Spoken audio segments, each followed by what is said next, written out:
Bonjour à tous et bienvenue dans le Duplex Bourse du mercredi 24 juillet 2013. On se connecte tout de suite avec Guillaume Rozan de Bourse Direct. Bonjour Guillaume. Bonjour Brune. Alors la bourse de Paris a ouvert en hausse ce matin après le repli de Tokyo. Est-ce que vous pouvez nous en dire un peu plus?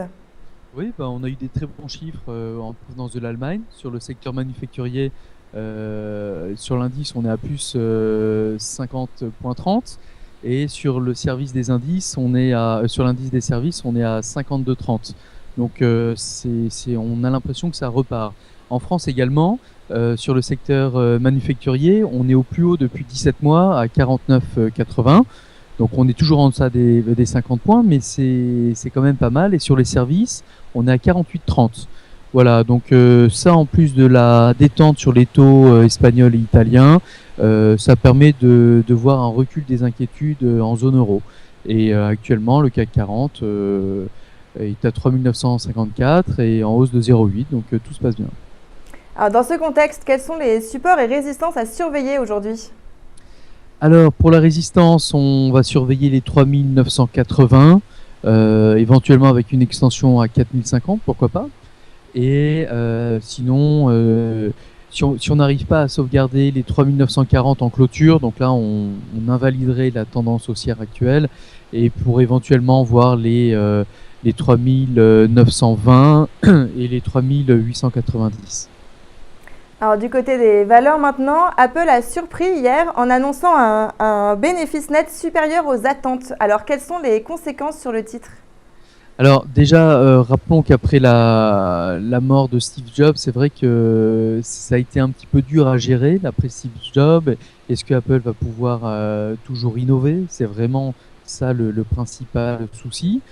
Le titre par rapport au plus haut a cédé cède toujours 40% sur les plus hauts. Et alors par contre, on a eu une très bonne surprise aujourd'hui, même si c'est inférieur à ce qu'on a déjà connu chez Apple, c'est supérieur aux attentes. Alors le bénéfice du troisième trimestre est à 6,9 milliards de dollars, juste pour le second trimestre, donc c'est énorme. C'est en repli quand même sur un an de 22%, et c'est mieux qu'attendu, puisque là, on a un bénéfice qui est meilleur qu'attendu. Un chiffre d'affaires en hausse de 8,5% à 35,3 milliards de dollars.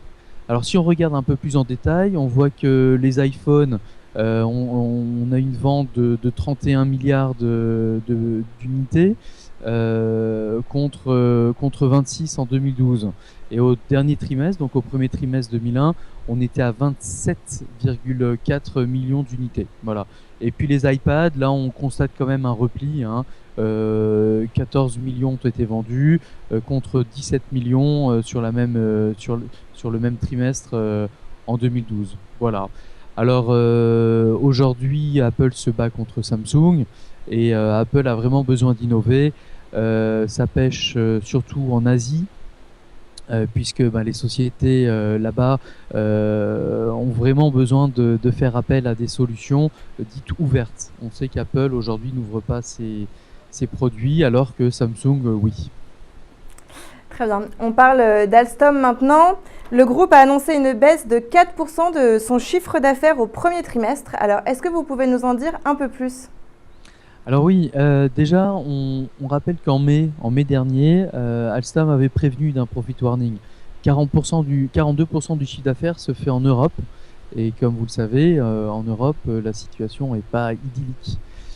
Donc du coup, on a des baisses de commandes, 32%. Un carnet de commandes donc en baisse de 32% à 4,1 milliards d'euros. Donc c'est essentiellement dû au report des grands projets, donc sur les TGV, entre autres.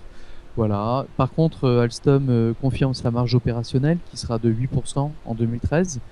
Et du coup, le marché paye cette nouvelle. On est en hausse de 3% à 26,45 €. Rappelons que la société, le titre vient de 36 € au plus haut. Voilà, donc ce qui fait que le PER est assez faible. Sur l'année en cours, on est à 8,5 et sur l'année prochaine, en 2014, on est à 7,6. On passe aux États-Unis. Le Dow Jones a clôturé en légère hausse hier. Par contre, le S&P 500 et le Nasdaq sont en repli. Alors, est-ce que c'est la fin des records à Wall Street? Alors, Le Nasdaq, lui, a clôturé effectivement en baisse avec Apple qui perdait 2%. Après séance, Apple regagnait du terrain. Donc il n'est pas improbable qu'aujourd'hui, le Nasdaq regagne ce qu'il a perdu hier. On est au plus haut actuellement hein, sur les indices américains, donc on plafonne. Les résultats qui sont tombés restent bons. On peut rappeler que 64% des sociétés qui ont publié leurs bénéfices l'ont fait avec un bénéfice supérieur qu'attendu. Et 50% pareil des publications concernent des sociétés dont le chiffre d'affaires est supérieur à ce qui est attendu, que ce qui était attendu. Donc c'est plutôt pas mal. C'est essentiellement les banques qui ont largement superformé. On s'aperçoit que les technos un peu moins. Bon, maintenant il reste Boeing, Caterpillar, donc là je pense qu'on va pas être vraiment déçus. On regardera à 16 heures les ventes des logements neufs pour le mois de juin.